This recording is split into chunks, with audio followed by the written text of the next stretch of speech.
Fala galera, Pedro Sacardo na área, tá começando mais um podcast aqui do Laranja Pulsante e hoje eu volto para falar de novo de Copa do Mundo. No último episódio a gente fez um prognóstico inicial de como chegava a seleção brasileira para essa competição tão importante que rende vaga inclusive nas Olimpíadas e agora eu volto aqui para contar um pouquinho da história nessa primeira fase e projetar os confrontos da segunda rodada.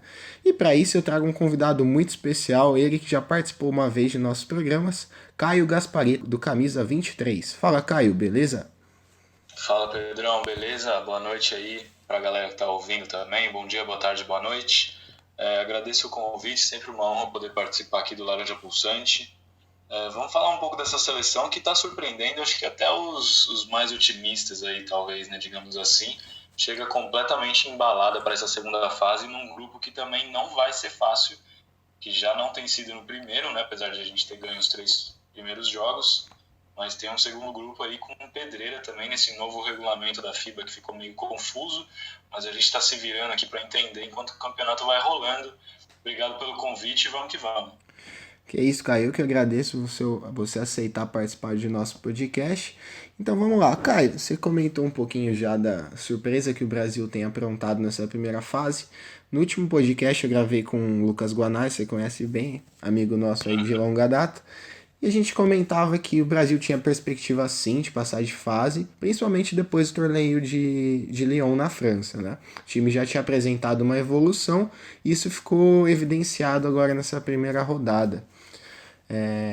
Era imaginado que o Brasil passaria de fase, mas não da maneira que passou, sobretudo pelo confronto contra a Grécia. Mas antes da gente falar bastante desse jogo que entrou para a história do basquete nacional, o que você achou de uma maneira geral da seleção brasileira? O que mais te agradou nesses primeiros jogos? Olha, para ser sincero com você, o que mais eu gostei da primeira fase foi a unidade do grupo. Fazia tempo que eu não assistia a seleção jogando tão bem assim e tão focada mentalmente. Todo mundo que está entrando, seja titular, seja reserva, está contribuindo imediatamente para o jogo em diversas áreas, na defesa, no ataque, no rebote, na velocidade, no contra-ataque. Então, assim, tá um grupo bem coeso, assim, estão bem focados e isso tá dando resultado. A gente está vendo dentro de quadra, em alguns momentos onde a gente, como torcedor também do basquete brasileiro, óbvio, às vezes a gente assusta com muito pouco, né? Porque a gente começa a lembrar de alguns momentos em que a gente sabe que tinha qualidade, que tinha talento, tinha experiência para passar, e aí dentro de quadra foi outra história, né? Então, uma ou outra boa sequência do adversário em que o Brasil já começa a se perder, a gente já começa a jogar o jogo para fora, né? Porque, por exemplo, no jogo contra a Grécia, no segundo quarto lá, enquanto o Brasil estava tomando aquela run que acabou virando 17 pontos da Grécia de liderança, eu já mandei mensagem para os amigos meus falando: meu, esse jogo já era, já acabou, a gente não vai remar de volta. E realmente fui surpreendido. Imediatamente, logo após o intervalo, a seleção já mostrou um grande poder mental assim para se manter vivo no jogo, e não só isso, como buscar uma virada histórica, né, como você mesmo falou. Então acho assim, a unidade do grupo, a união do grupo, eles estão realmente jogando como gente grande, e isso está dando resultado dentro de quadra. Quanto que você acha que essas experiências negativas, principalmente nos Jogos Olímpicos, né, aqui no Rio de Janeiro em 2016, ajudaram um elenco tão experiente a ganhar essa bagagem para lidar melhor com as adversidades dentro das partidas? Eu acho que é um papel importantíssimo, sim, cara. É um fator importantíssimo. Acho que o Marquinhos falou isso, né, depois do jogo contra a Grécia.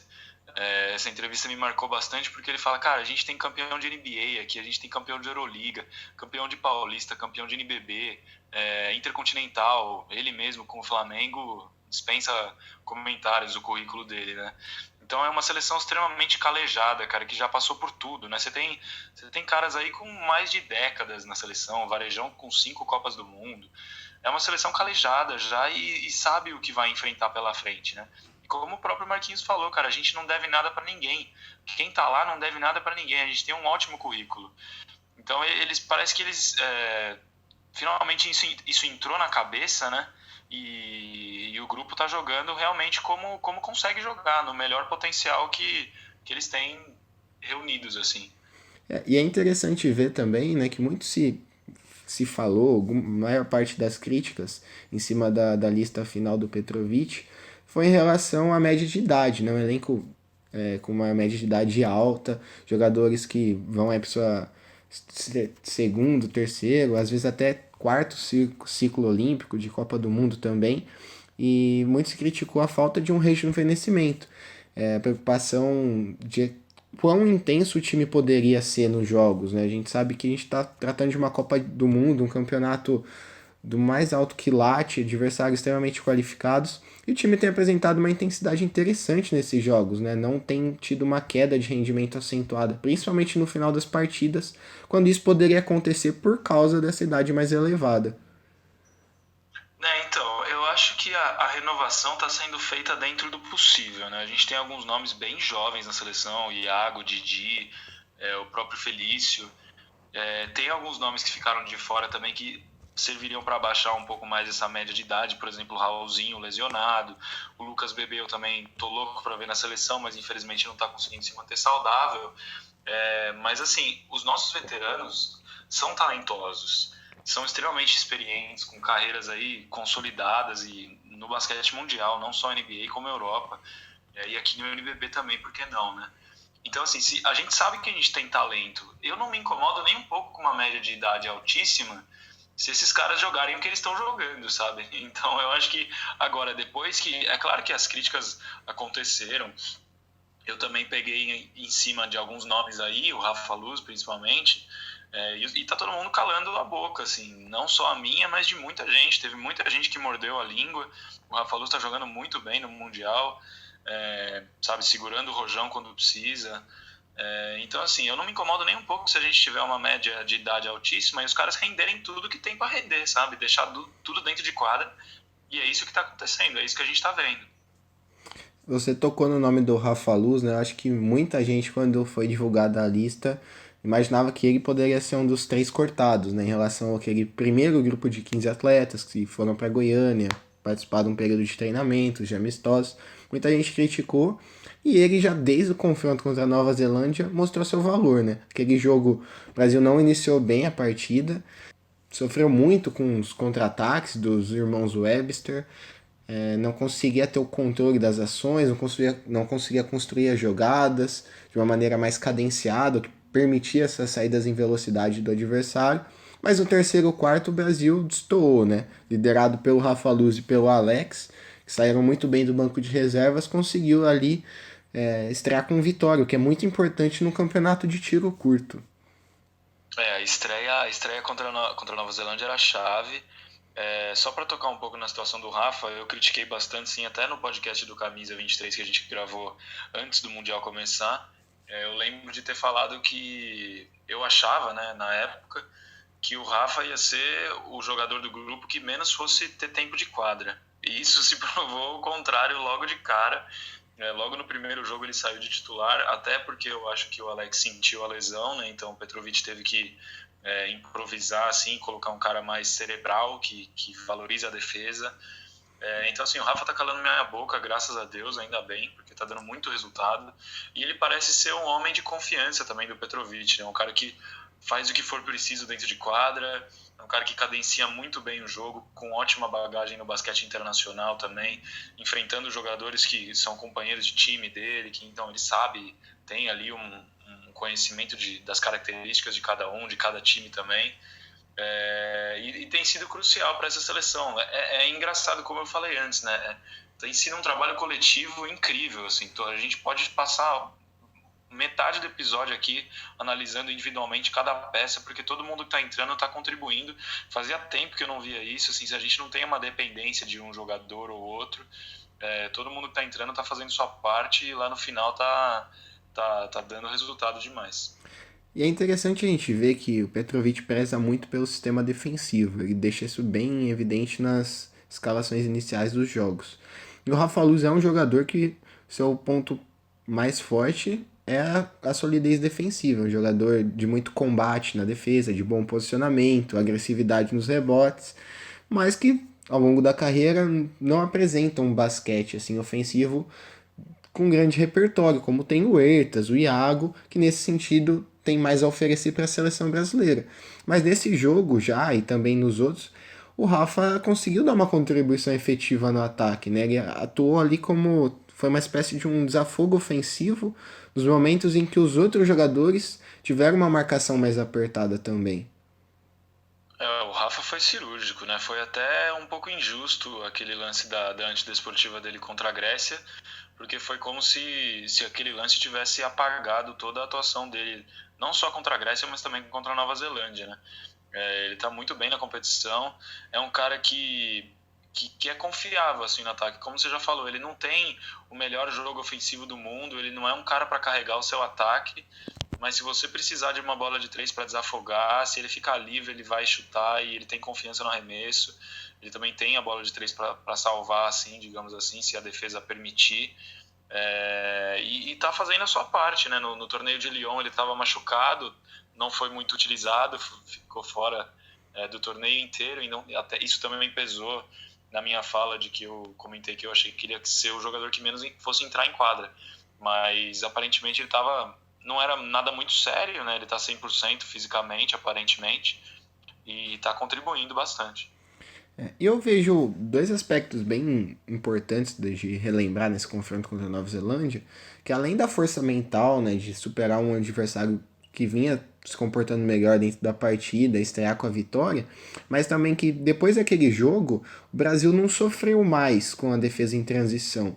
A recomposição não vinha sendo das melhores, até pela articulação das jogadas não tá funcionando, pegava a defesa bem exposta, mas dali em diante, principalmente contra a Grécia, né, que tem ali não só o Antetokounmpo, mas uma, vários jogadores de nível internacional que tem como ponto forte a transição, e o Brasil se comportou muito bem nesse sentido, se recompôs muito rápido, tirou essa velocidade do jogo, fazendo com que a Grécia principalmente tivesse que trabalhar no 5 contra 5, onde ele prevaleceu o bom posicionamento defensivo do Brasil. Então, no primeiro jogo, se a gente separar só o primeiro tempo, recortar o primeiro tempo, as grandes críticas foram em cima da nossa defesa, né? Liberdade no perímetro, favorecendo o jogo de transição do adversário. Isso foi o que mais machucou, né? As bolas de três da Nova Zelândia estavam caindo e a gente foi um começo tenso, digamos assim, né? Porque, como eu já falei, às vezes as coisas saem um pouquinho do trilho e a gente já começa a imaginar o pior, né? Mas é legal você ter mencionado isso, porque a gente está ajustando a cada jogo e a gente está analisando os nossos erros e transformando isso em pontos positivos, como você mesmo também falou. O jogo da Grécia a gente cadenciou muito bem, deixando em meia quadra, e a transição defensiva que estava machucando, assim, virou algo normal, assim, um ou outro lance isolado. Não é algo que a gente olha e fala, caramba, realmente estamos sofrendo com isso. Então, também contra Montenegro, que foi a nossa última partida, né? O Huertas dominou o jogo, cadenciou muito bem em meia quadra, e o Brasil está correndo na hora certa, está acelerando o jogo na hora certa, com o Didi, com o Caboclo em transição, às vezes até o próprio Alex com 39 anos, que nem parece. Então, os ajustes estão sendo feitos a cada jogo, essa é a parte mais legal. A gente, né, o Petrovic e a comissão técnica, estão analisando a cada lance, a cada jogo e buscando melhorar sempre, e essa melhora é notável, né, como você apontou, e quem está acompanhando desde o começo, né, 5 horas da manhã, 9 da manhã, 5 da manhã, isso está sendo bem notável. Então, como eu falei, estou bastante empolgado porque a seleção está jogando como gente grande mesmo. A gente não está não só competindo contra as grandes potências da Europa, mas a gente está realmente ganhando e conseguindo resultados, algo que não acontecia há um bom tempo. E os números confirmam, né, esse argumento que você deu do time estar evoluindo gradativamente, principalmente do ponto de vista defensivo. Na estreia, o Brasil sofreu 94 pontos. Depois da Grécia, que tem muito mais arsenal ofensivo, sofreu apenas 78. E diante do Montenegro baixou ainda mais, para casa dos 73, né? Isso é bem importante, porque apesar do ataque estar fluindo bem, em uma partida que porventura o time tenha mais dificuldades de construir o jogo, consiga se manter vivo dentro da partida por conta do bom trabalho lá atrás, né? Sim, a defesa é chave e é interessante também a gente olhar como o Brasil tá móvel, assim, tem esse aspecto da mobilidade, né? Você pega, por exemplo, o Bruno Caboclo que consegue marcar a posição de 1 a 5. O Felício que é ágil, tem movimentação de pernas, está protegendo bem o aro. O Didi teve um tocaço nessa madrugada contra Montenegro na cobertura que foi incrível. O Alex assim, não, dispensa comentários. É até difícil falar alguma coisa porque é um cara que tá jogando há tanto tempo em altíssimo nível, e principalmente na defesa. Ele marcou o Antetokounmpo de costas para cesta o tempo todo. Então ele segura a barra assim de uma maneira incrível. Não só individualmente, mas como um time também. O Brasil está comunicando legal, está trocando quando tem que trocar, dobrando quando tem que dobrar. E é o que você falou, a defesa é o que segura o rojão, né? O ataque tá rodando legal. O ataque praticamente não foi um problema pra gente até agora, né? Com exceção de alguma ou outra sequência, assim, 2, 3 minutos, o que é normal dentro de um jogo de basquete, né? Mas se a gente sustentar através da defesa, o ataque a gente sabe que tá funcionando. E como eu comecei falando, quem tá de titular tá entrando bem, quem tá vindo do banco tá vindo bem.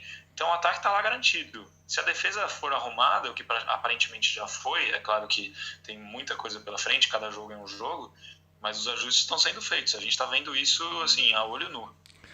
E esses ajustes aí evidenciam aquela polêmica fala do Petrovic às vésperas do confronto contra a Grécia, né? Que ele disse que tinha receita para parar um Antetokounmpo, isso mobilizou a internet, virou motivo até de piada para algumas pessoas, porque convenhamos que o Antetokounmpo é uma máquina de jogar basquete, MVP da NBA, e o Brasil na condição que estava naquele momento, depois de uma estreia difícil, depois do retrospecto negativo nos últimos torneios, foi até certo ponto ousado do croata falar isso, mas ele, dentro de quadra, mostrou que realmente sabia do que precisava ser feito para conter o volume de jogo do grego, né?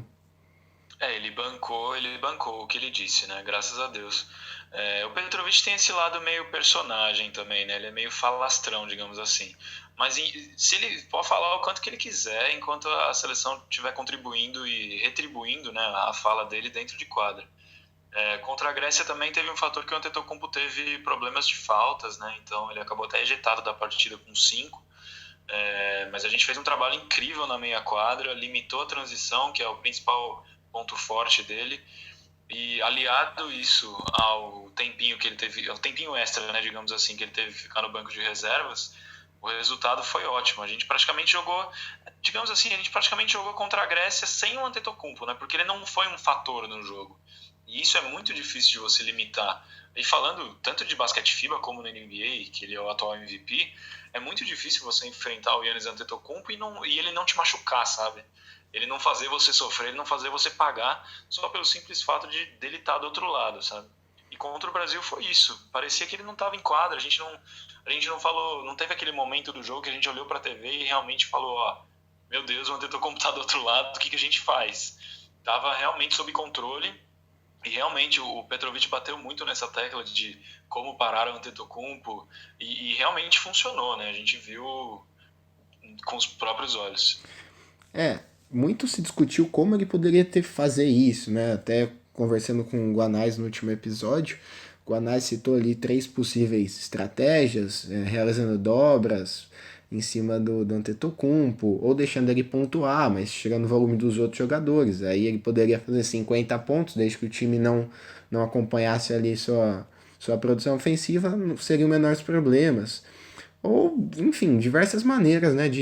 E o que o Petrovic encontrou, pelo menos na minha observação, foi um sistema bem conhecido de quem joga basquete, de quem acompanha, que foi uma defesa ali 2-3. Só que o elemento surpresa foi o Alex recuado para essa linha mais baixa, né? Ali para fechando os espaços miolo do garrafão, junto com o Varejão e com o Caboclo. Você também vê assim, você vê essa medida como fundamental nesse checkmate ali que o croata deu em cima do Antetokounmpo.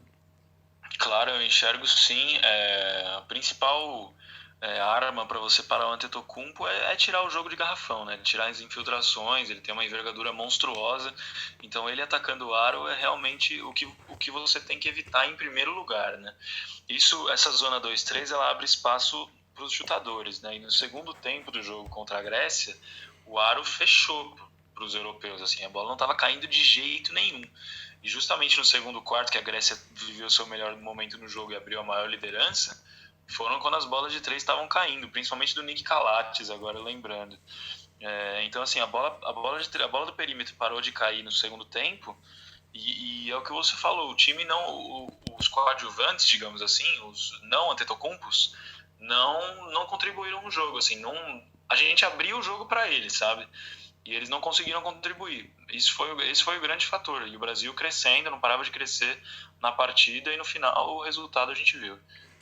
Apesar daquelas falhas ali pontuais, né, o Rafa com aquela precipitação de partir para cima e acabar penalizado com a antidesportiva, que é bem discutível, até porque depois teve do outro lado e os critérios foram bem diferentes, do lance do Rafa em cima do, se eu não me engano, não lembro quem era o jogador, mas depois do Antetokounmpo na tentativa de parar o jogo e colocar o Brasil na linha do lance livre. E também do Didi. Apesar dessas duas precipitações, o Brasil teve controle total nos minutos finais. Infelizmente, saiu com uma vitória importante, que seria um pecado que um jogo inteiro fosse jogado fora, digamos assim, por conta de dois vacilos ali que foram mínimos perante uma partida brilhante da equipe. Eu vou citar o Marquinhos de novo aqui na entrevista pós-jogo dele. A primeira coisa que ele falou foi: olha, a gente não merecia perder esse jogo. O Brasil jogou como uma equipe grande, assim, de igual para igual. A força mental de remar de volta, perdendo por 17, não merecia. O Rafa até deu uma entrevista emocionado depois do jogo, falando que quase jogou tudo pela janela com a falta antidesportiva, que eu, como você falou, é bastante discutível mesmo. Eu achei que não foi. Foi falta, claro, óbvio, isso é indiscutível, mas antidesportivo eu achei muito. Ele estava com todo o momento indo em direção ao jogador, ele estava completamente fora de controle, assim, para conseguir parar alguma coisa, fazer alguma coisa, uma falta que seja mais comum. E depois o lance do Didi, né, que foi um absurdo, né, deu um susto em qualquer um que estava acordado assistindo o jogo. Era um lance só para ele contestar, ele só ergueu o braço, não precisava nada além disso. Foi tenso mesmo, eu achei que o jogo ia para prorrogação e tudo mais, mas os deuses do basquete não estavam do nosso lado. E a gente tem que ser honesto e falar aqui também que quando o Caboclo limpou aquele aro ali, ele encostou no aro, né? E acabou passando despercebido, foi pro nosso lado essa, mas ele acabou encostando no aro, que é uma violação, né? Então, mas tudo bem, deu certo. Eu acho que no saldo ficou equilibrado, porque, como você falou, eu nem mesmo tinha prestado atenção nesse lance do Caboclo, mas acho que faltou critério ali da arbitragem no minuto final. Eu também concordo com você, eu acho que não seria uma falta antidesportiva do Rafa Luz, mas eu entendo a marcação, porque a Grécia sairia com a quadra limpa para ir para a cesta fácil, mas a partir do momento que na sequência o Antetokounmpo faz uma falta da mesma importância e não é aplicado, eu acho que tem dois pesos e duas medidas, e isso não poderia acontecer. Mas a gente viu em outros. Perfeito, eu concordo 100%. Ou você marca as duas, ou você não marca nenhuma, né? Você tem que manter o mesmo critério, ainda mais numa situação daquelas, né? Com o jogo para ser decidido. Quem tem que brigar nesse momento, o jogo tem que ser resolvido dentro da quadra pelos jogadores, né? É uma pena, por sorte não influenciou. Mas vamos lá, dando sequência. Essa vitória, obviamente, vai ficar na memória de todos os brasileiros aí por um bom tempo, mas ela não adiantaria muito se o Brasil não fizesse sua parte na última rodada diante do Montenegro. Por quê? Os resultados são carregados para a próxima fase, e a gente vai falar um pouquinho mais disso daqui para frente. Mas, então, o Brasil precisava da vitória diante da equipe montenegrense para chegar super bem nessa segunda rodada. E o Brasil fez isso muito bem. O Petrovic preservou alguns jogadores, distribuiu melhor o tempo de quadra entre atletas que não tinham tido tanto tempo de quadra ainda. O caso do Ertas, que não havia feito grandes jogos. O Felício, que foi importante contra a Grécia, mas que tinha tido uma minutagem menor. E eles deram conta do recado, o Brasil dominou praticamente ponta a ponta, sem maiores sustos, fechou a primeira fase com 3-0 ali para coroar um trabalho perfeito até aqui, né? Esse último jogo contra Montenegro foi bem tranquilo, assim, e foi bom que a gente não tenha levado sustos, que foi uma vitória, assim, controlada, porque realmente mostra que a seleção tá em outro patamar, né? Um pouquinho acima do que a gente estava acostumado. E como você falou, foi o show do Huertas, né? Ele deu aula de pick and roll, ele é o carro-chefe do jogo dele. Os floaters, as bolas que ele chuta saindo do pick and roll, e ele brilhou com o Felício, com o Varejão. Foi um jogo bem tranquilo mesmo para a seleção, como você falou, uma vitória importante para carregar para a próxima fase, né? Que os resultados são somados e a gente já está com 3 vitórias, líder do grupo, junto com os Estados Unidos, que a gente vai juntar com o grupo deles, né? Os 2 times com 3 vitórias e 0 derrotas. E agora vamos ver o que vai rolar nessa segunda fase, né? Porque tem mais pedreira pela frente. E a segunda fase já começa nesse sábado, né? O Brasil inicia sua trajetória aí nessa nova etapa do Mundial diante da República Tcheca. Nesse sábado, acerte seu despertador aí, os horários não estão sendo favoráveis pra gente, mas 5h30 da manhã, transmissão do Sport TV, como tem sido nos jogos anteriores. Uma escola parecida com o que a gente encontrou diante do Montenegro, mas totalmente diferente do que virá na outra rodada contra os Estados Unidos. Lembrando que uma vitória contra a República Tcheca coloca o Brasil em uma situação muito confortável, mas ainda não garante a classificação. O que você espera desse primeiro jogo aí da segunda fase? Olha, para ser sincero, do jeito que o Brasil jogou a primeira fase, eu tô esperando uma vitória, mas eu não espero um jogo fácil, assim, não espero um jogo controlado. Eu acho que vai ser pedreira, né? O basquete europeu é muito forte. E esse jogo contra a República Tcheca vai ter um diferencial. Por exemplo, se a gente pegar Montenegro e República Tcheca, que são escolas parecidas, como você falou. Montenegro, pensando em protagonismo, não tem um jogador, apesar deles terem o Nikola Vucevic do Orlando Magic, All-Star da NBA e tudo mais, ele não é um protagonista nessa seleção. Enquanto se você olhar para a República Tcheca, você tem o Tomas Satoransky, que agora é armador do Chicago Bulls, que é um cara que chama o jogo, que controla mesmo, até pela posição, né? Um armador com um pivô, mas assim, é um cara que vai contribuir imediatamente. Enquanto o Vucevic hoje também foi mais ou menos como foi o Antetokounmpo, né? Não foi um cara que mudou o jogo, que colocou a seleção nas costas, o país nas costas e começou a jogar muita bola, sabe? Enquanto isso pode acontecer com a República Tcheca e com Tomas Satoransky, novamente com jogadores já consolidados no basquete europeu, são times disciplinados, assim, então vai ser pedreira para o Brasil, mas eu estou esperando uma vitória, até porque uma vitória nossa já contra a República Tcheca já nos garante para as quartas, né? Então é hora de aproveitar esse jogo e não ter que depender, sei lá, de uma derrota dos Estados Unidos, ou então ir para um empate triplo, que aí já é absurdo. Então, assim, é melhor fazer a nossa parte e levar todo esse momento da primeira fase para a segunda e construir em cima disso. E é interessante a gente ver que o Brasil possui uma rica história dentro do basquete, participou de todas as edições de Copa do Mundo, e a República Tcheca chega para sua primeira participação individual, digamos assim. A equipe de 1950, 1990 participou ainda como Tchecoslováquia e possui uma história riquíssima, mas desde que houve processo de separação da República Tcheca, é a primeira participação. A gente está falando aqui de um elenco extremamente experiente, como todos os outros, todas as outras equipes. Mas eu acho que você acha que isso pode fazer alguma diferença em termos de experiência, de bagagem e até um pouco mesmo de entrosamento entre Brasil, o país que está acostumado a participar dessas edições de Mundial, e a equipe da República Tcheca, que é debutante na competição?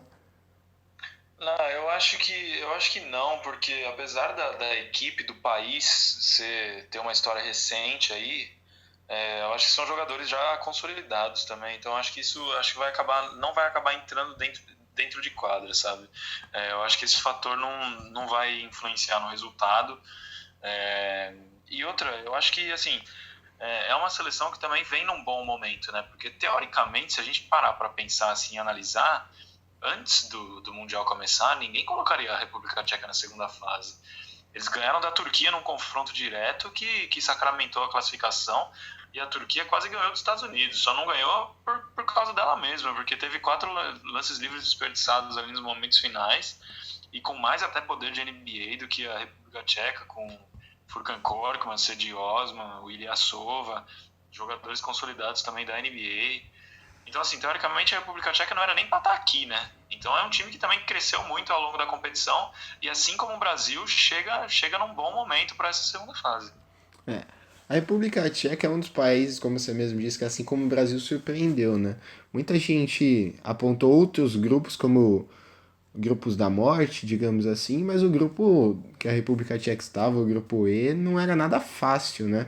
Tinha a República Tcheca, Estados Unidos, que foram as equipes que avançaram, tinha, como você já mencionou, a Turquia e também o Japão. O Japão um pouquinho abaixo, mas ainda assim tem o Hashimura, tem outros jogadores de qualidade. E a República Tcheca se comportou muito bem nos 3 jogos, evidentemente sofreu com os Estados Unidos, por conta. Apesar de não ser os Estados Unidos principal, recheado de estrelas, são jogadores que impactam bastante, principalmente perante adversários de um patamar um pouco mais baixo daqueles apontados como favoritos. Eu acho que esse primeiro jogo, que é o jogo de sábado, né, 5h30 da manhã, eu acho que os dois times vão encarar praticamente da mesma maneira, sabe? O Brasil sabe que é a oportunidade de já ganhar e classificar, e ao mesmo tempo a República Tcheca vai enfrentar, teoricamente, assim, no papel, a seleção mais fraca, né, digamos assim, que é justamente nós, né, justamente o Brasil. Enquanto você vai ter Grécia, Estados Unidos. Então, assim, é um jogo que os dois times vão chegar com a necessidade, com essa urgência, teoricamente, assim, de ganhar. Então não tem como ser fácil, né? É uma Copa do Mundo, né? A classificação tá em jogo, então não tem como ser fácil. Eu acho que vai ser um jogo bem parelho, assim, mas o Brasil tem todas as condições de ganhar, a gente já viu. Depois da vitória da Grécia, acho que eu não tô duvidando de mais nada. Tô até otimista contra os Estados Unidos, né? E naturalmente, à medida que a competição vai transcorrendo, o sarrafo vai subindo, né? E dali para frente, todo mundo visa objetivos maiores. A princípio, o Brasil nessa era passar de fase, vendo o que seria possível, como que chegaria na segunda fase. Hoje a gente chega numa condição diferente do que muita gente imaginava. E agora os objetivos, por conta dessa boa primeira fase, tornam-se maiores, assim como o da República Tcheca, que vivia a expectativa apenas de passar de fase. Tinha esse confronto direto, principalmente com a Turquia, e agora que passou, vislumbra objetivos maiores.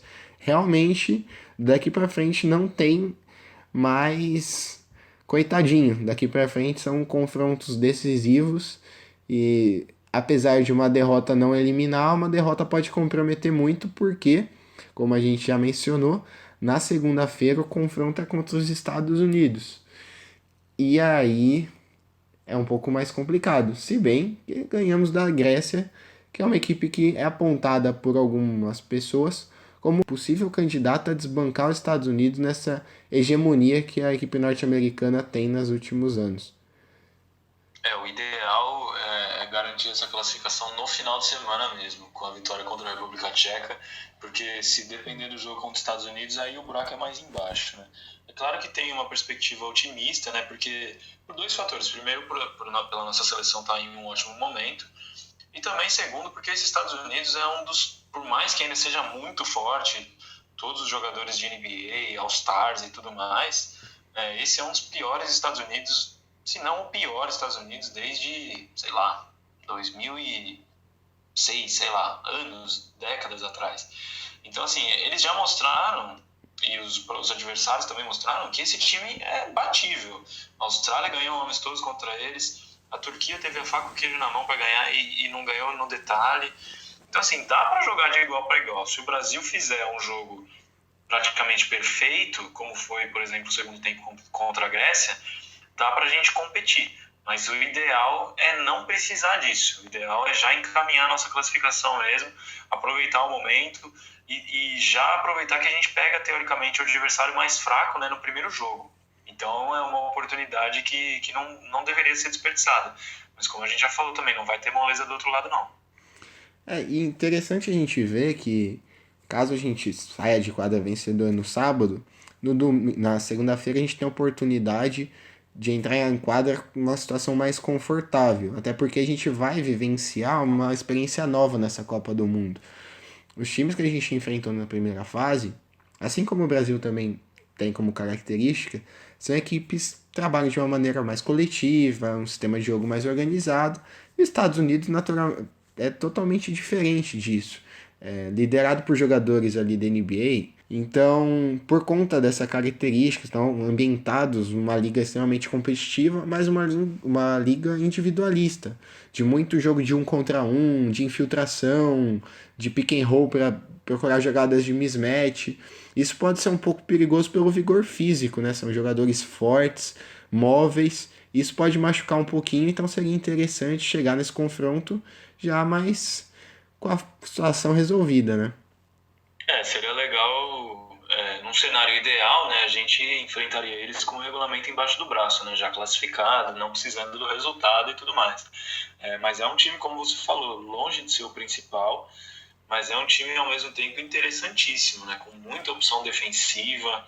Eles têm vários jogadores que marcam mais de uma posição, e o jogo coletivo vai ter que prevalecer se a gente chegar precisando da vitória, alguma coisa assim. Eu espero que não, né? Mas o jogo coletivo vai ter que prevalecer. Isso ficou claro na derrota que eles tiveram contra a Austrália. A Austrália rodando muito a bola, vários jogadores contribuindo, e eles forçando no 1 contra 1, meio sem ritmo de jogo, assim, sabe, sem conseguir estabelecer o ritmo dentro da partida. Então vamos ver. Eu espero que seja um jogo assim bem de comadre, para ser sincero com você. Com os dois times já classificados, né? A gente pega a República Tcheca e eles pegam a Grécia. Se os dois times ganharem, já matou, entendeu? Então eu espero que seja esse o cenário ideal mesmo, para que a gente consiga já focar nas quartas de final, e porque não vai ter moleza também, né? Não tem jeito, não tem escapatória, é pedreira de agora até o final. Estados Unidos também tem preocupação com a questão física, né? Na última rodada, o Tatum sofreu uma entorse no tornozelo, tá de fora dessa segunda fase do campeonato, vai ver como que se recupera para voltar a partir das quartas de final. Tava fazendo exames, então também tem essa preocupação do lado de lá. Talvez seja o jogador ali mais, não digo que experiente, mas um dos que mais tem recurso técnico desse, não podemos dizer que é limitado, mas esse time C dos Estados Unidos é um dos principais jogadores. Então tem essa questão, essa preocupação por parte dos americanos.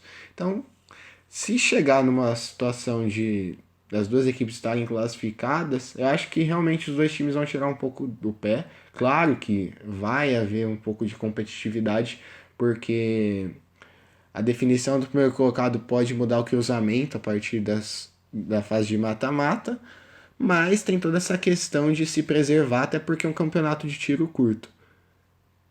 Exatamente. Você não quer perder um nome importante por lesão, né? Esse que já é um time tão fora da zona de conforto, né, dos Estados Unidos, como você falou, é um time C, um time D, sei lá.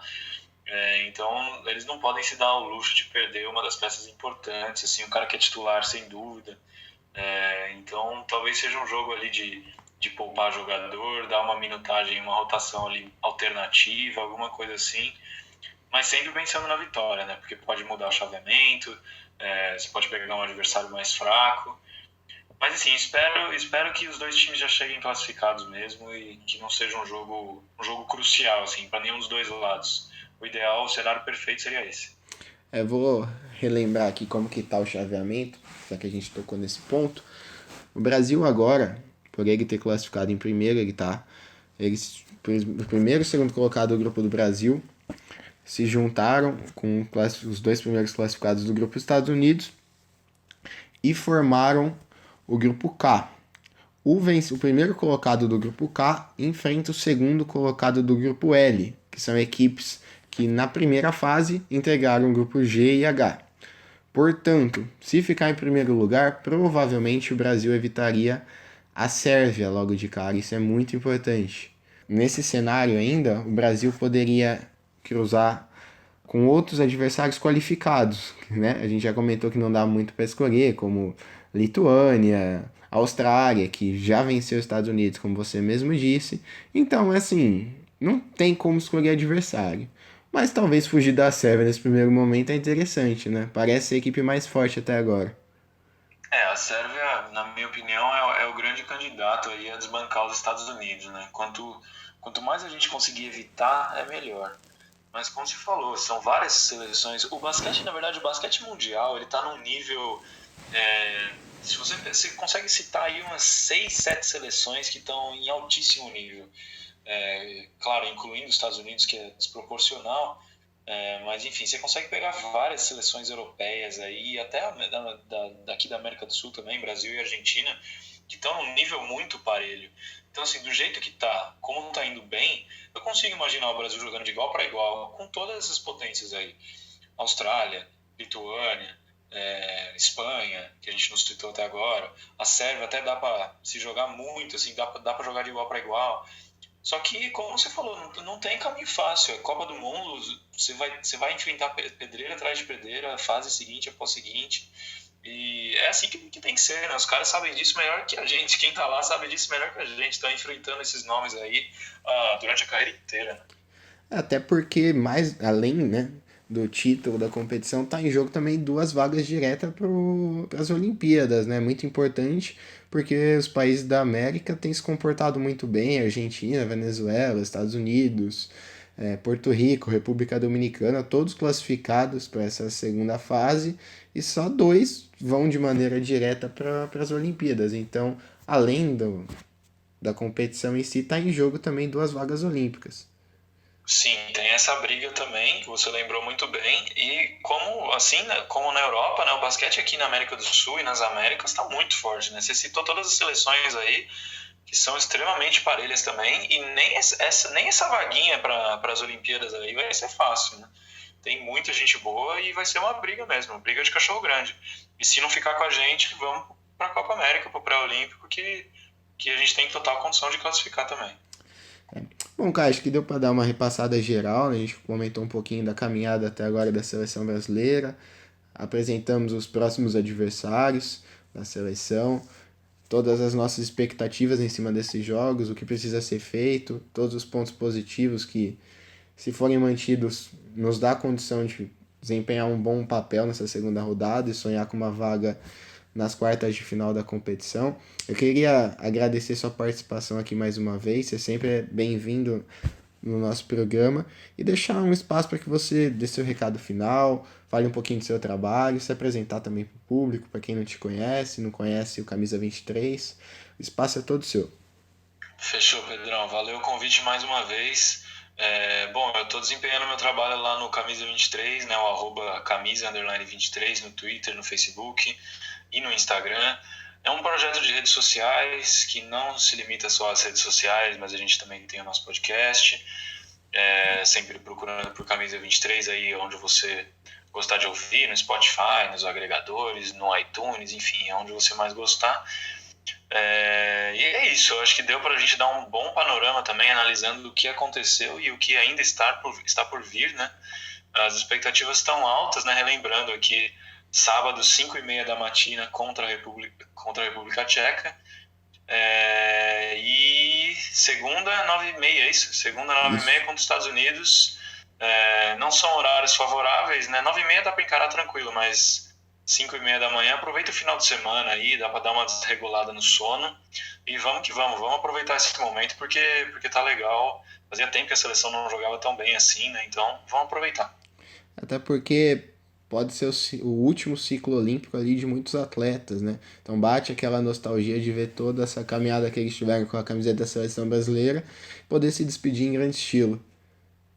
Principalmente com eles jogando o que eles estão jogando, né? Nós temos vários veteranos aí consagrados, alguns nomes até que, sinceramente, a gente até cansa de ouvir um pouco, né? Porque os caras estão há tanto tempo que às vezes você olha e fala, puta, ainda, mas meu, nessa Copa do Mundo estão pagando a língua de todo mundo, alguns inclusive a minha, e o negócio realmente está legal. É bom a gente acompanhar e apoiar também, né? Garanto que não só a sua, como a minha também, de muita gente. Mas ó, eu quero deixar um recado aqui. Se você ainda não conferiu, nós produzimos um guia da Copa do Mundo, tá lá no nosso site, www.laranjapulsante.com.br. Que é esse guia? É uma revista digital que traz toda a história da Copa do Mundo, histórico de pódios, desde a primeira edição em 1950 até a última disputada na Espanha em 2014. Também trazemos a história de cada um dos países que estão na competição com a sua primeira participação, seus desempenhos em edições anteriores, suas melhores colocações. Falamos também dos jogadores convocados de cada uma dessas equipes, aonde atuam, quantos anos têm, altura, posição, apontamos quintetos iniciais, enfim, e também, claro, a tabela de jogos, né? Até porque esse é o ponto mais interessante para você poder acompanhar as próximas partidas. Então, se você não viu, vale a pena dar uma olhadinha, tá lá, fácil de achar, só fazer o download, pode desfrutar aí, conteúdo bem bacana para você usar ali como manual na hora que estiver assistindo o jogo, dar uma pesquisada um pouquinho melhor, saber quem o Brasil vai encarar, quais são os pontos fortes dos oponentes, e tudo isso muito fácil na palma da sua mão, vale a pena dar uma olhadinha lá. Então eu vou ficando por aqui, espero voltar no próximo episódio para falar mais da seleção brasileira, que seja um cenário positivo como foi até agora, uma classificação para as quartas de final. Quem sabe, né, Caio? Torcemos por isso. Tomara, vamos aproveitar aí essa sequência porque as expectativas estão altas. É isso mesmo. Bom, galera, eu vou ficando por aqui dessa vez. Um forte abraço, obrigado pela audiência. Até mais. Valeu, Pedrão. Abraço para todo mundo que ouviu.